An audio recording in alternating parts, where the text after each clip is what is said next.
All right, when was the last time you wrote a poem?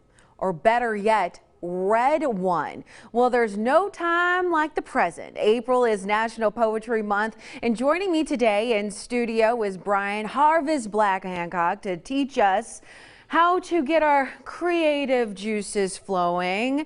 Thank you so much for joining us. I mean, friend to the show, you're always on trying to help us out. Oh, yeah. when it comes to getting our creative juices flowing. So let's talk about poetry for a moment. You know, when did you start writing?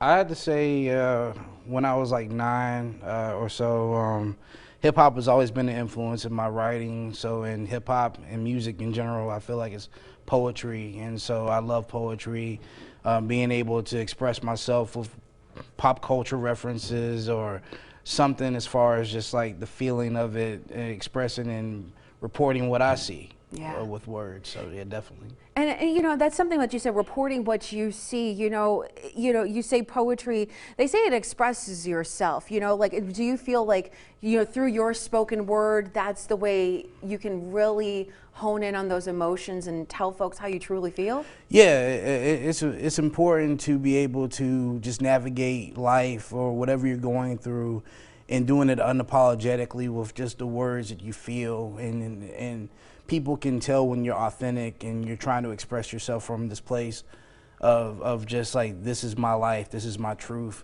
So to be able to do that has always been like something that I've enjoyed doing since I was young. So.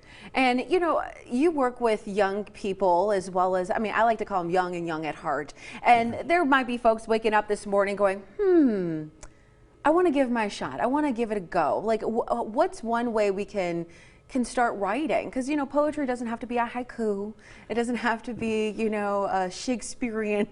No. But how can we get started? It's a thing of just making space for yourself, making time for yourself, and just creatively, just like sometimes writing words, and then sometimes taking those words, compiling those things into the way you want to tell your story.